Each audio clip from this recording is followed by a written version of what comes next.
Halo semua. Jadi hari ini saya nak kongsikan berkenaan kepentingan mengawal aras gula darah bagi pesakit diabetes mellitus. Aras gula di dalam darah boleh berbeza-beza dari masa ke masa. Ia bergantung kepada apa yang kita makan. Apabila kita makan, aras gula dalam darah akan meningkat. Gula dalam darah diperlukan oleh sel untuk jadikan tenaga. Bagi pesakit kencing manis, insulin ataupun ubat kencing manis diperlukan untuk memaksa ataupun memastikan gula yang tinggi di dalam darah ini masuk ke dalam sel dan juga tisu badan. Jadi sekiranya seseorang pesakit kencing manis itu mengambil makanan yang terlalu banyak, gula di dalam darahnya akan meningkat dengan mendadak. Selain itu, corak pemakanan yang tidak tetap serta mengambil makanan ringan ataupun minuman manis di antara waktu makan juga boleh menyebabkan gula di dalam darah meningkat dengan mendadak. Gula yang tinggi dalam darah ini akan menyebabkan pesakit kencing manis ini menghadapi komplikasi daripada kadar ataupun aras gula yang tinggi tadi. Sekiranya aras gula di dalam darah tidak dikawal dengan betul ataupun dengan baik, komplikasi penyakit diabetes mellitus ataupun penyakit kencing manis ini akan cepat berlaku. Jadi di sini saya ingin terangkan kenapa perkara ini terjadi. Sebelum pergi lebih lanjut, saya ingin menerangkan sedikit tentang jenis-jenis ujian aras gula darah yang biasa dilakukan. Yang pertama itu RBS ataupun Random Blood Sugar dan juga FBS, Fasting Blood Sugar. Ujian ini dilakukan dengan mengambil sedikit sampel darah di hujung jari dan disukat dengan menggunakan glukometer. Selain daripada glukometer, darah pada lengan tangan juga boleh diambil dan dihantar ke makmal untuk dilakukan ujian yang sama.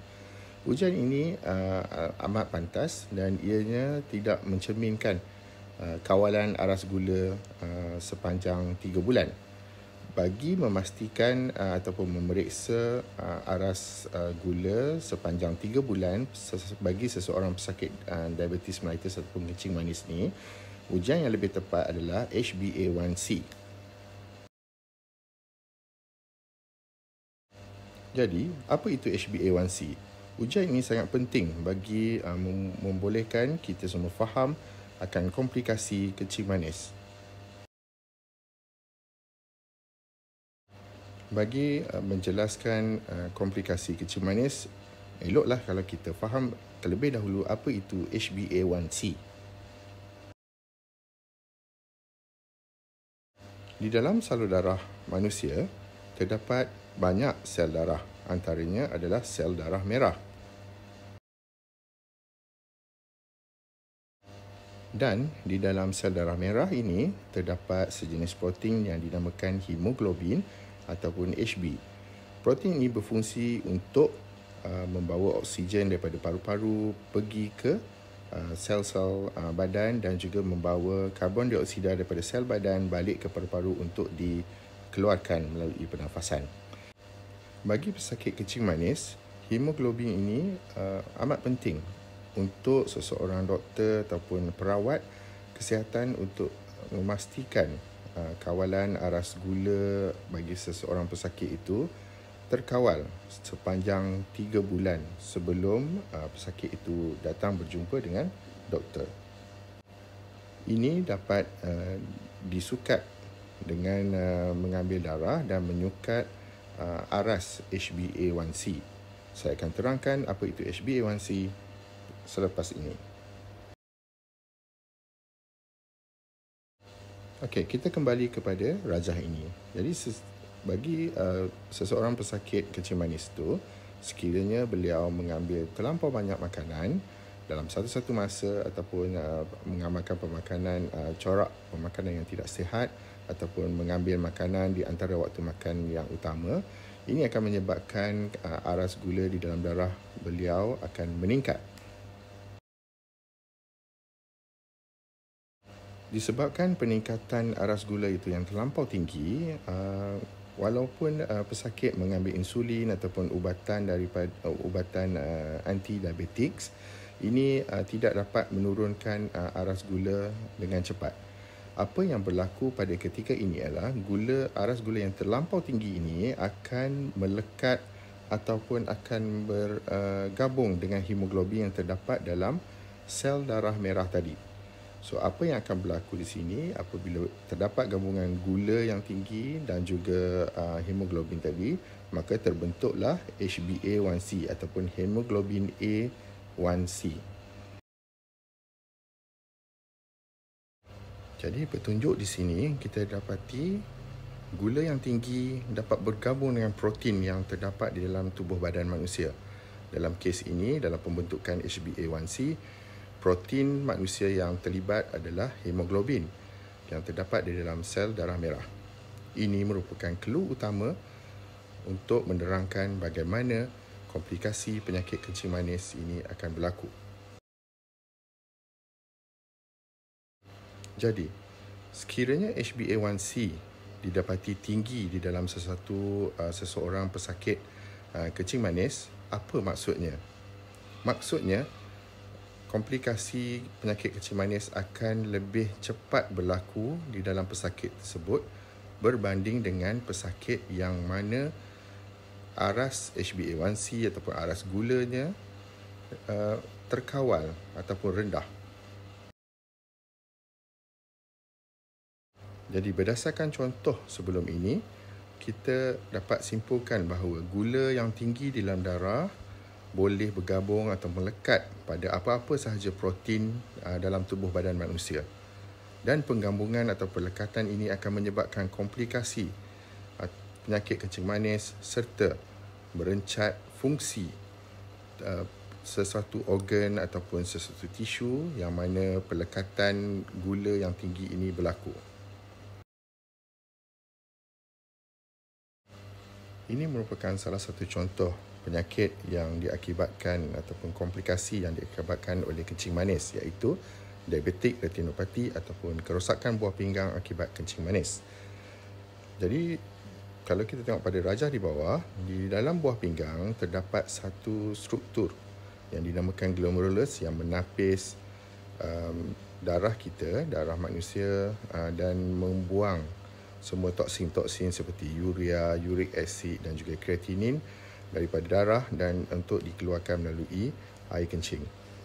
Jadi apabila gula dalam darah ataupun aras gula dalam darah ini terlampau tinggi, gula akan bergabung dengan glomerulus yang terdapat di dalam buah pinggang tersebut. Gula yang tinggi ini tadi akan melekat pada penapis yang terdapat pada buah pinggang dan akan menyebabkan fungsi glomerulus ini terjejas. Ia terdapat beberapa kemungkinan, sama ada glomerulus ini menjadi bocor dan menyebabkan protein-protein daripada darah keluar melalui air kencing, yang pertama, ataupun yang kedua, toksin-toksin yang sepatutnya dikumuhkan ataupun dirembes keluar melalui air kencing tidak dapat dilakukan akibat perlekatan gula yang tinggi tadi pada dinding-dinding glomerulus ini. Ini sekaligus akan menyebabkan fungsi buah pinggang akan terjejas. Jadi apa kesan akibat daripada fungsi buah pinggang yang terjejas ini? Apabila fungsi buah pinggang ini terjejas, ini akan mengakibatkan toksin yang biasanya dikumuhkan melalui air kencing seperti kreatinin, uric acid dan urea tidak dapat dikumuhkan dengan baik. Apa yang berlaku, toksin ini akan menyebabkan keracunan kepada pesakit yang mengalami kegagalan ataupun kerosakan buah pinggang ini. Jadi pesakit boleh mengalami masalah kekeliruan akibat urea yang tinggi dan menjejaskan sistem fungsi otak seseorang pesakit itu, dan juga boleh mengakibatkan banyak lagi kesan-kesan sampingan akibat ketidakupayaan buah pinggang mengeluarkan toksin-toksin ini. Jadi bagi menggantikan fungsi buah pinggang yang telah rosak ini, pesakit perlu menjalani hemodialisis ataupun sebarang kaedah dialisis yang lain.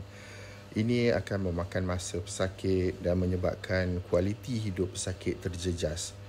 Dan kalau sebolehnya, inilah yang kita nak elakkan, yang mana kita tak mahu kualiti pesakit, kualiti hidup pesakit itu terjejas akibat kegagalan buah pinggang, yang mana pesakit perlu mengambil masa yang terlalu lama untuk pergi mencuci darah ataupun setengah orang panggil cuci buah pinggang di pusat-pusat dialisis, sama ada yang kerajaan ataupun yang swasta.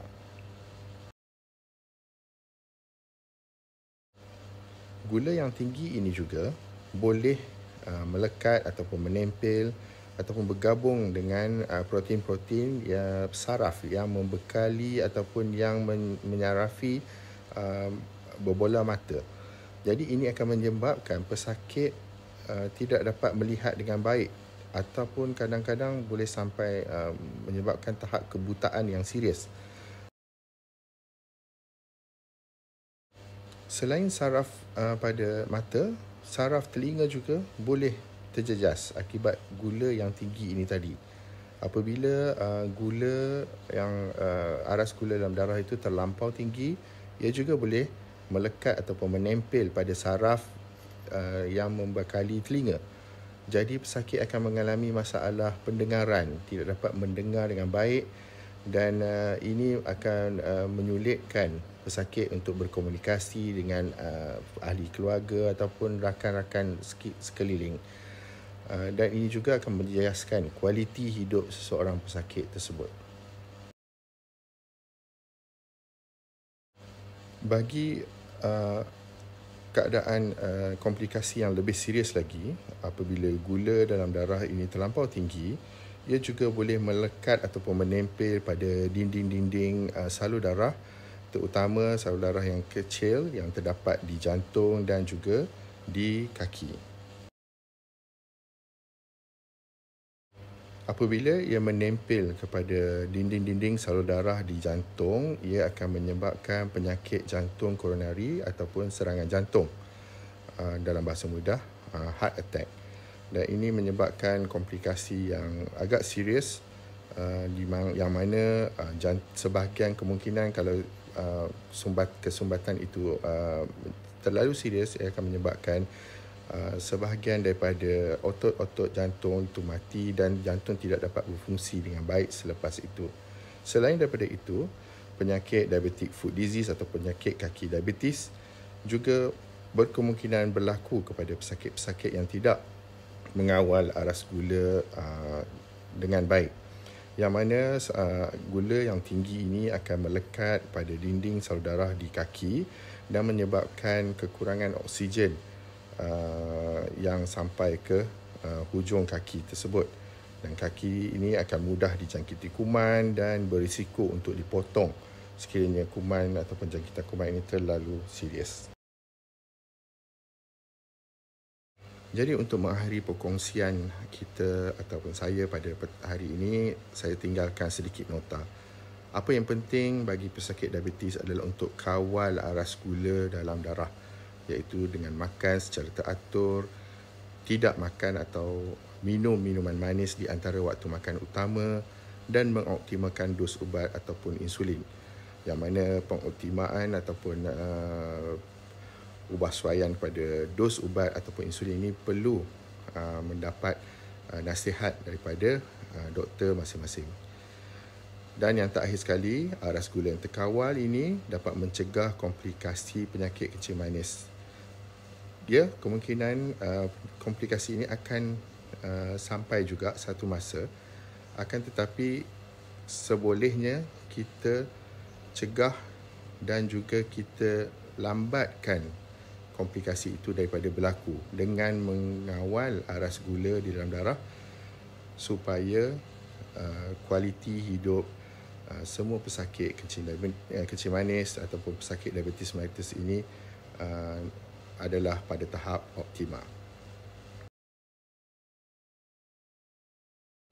Jadi dengan itu saya akhiri perkongsian saya pada hari ini. Semoga apa yang disampaikan pada hari ini bermanfaat kepada semua pesakit kencing manis dan juga dapat membantu ahli keluarga dan rakan-rakan menasihati pesakit-pesakit diabetes mellitus ataupun kencing manis dalam menjalani kehidupan yang lebih sihat. Terima kasih dan sampai berjumpa lagi.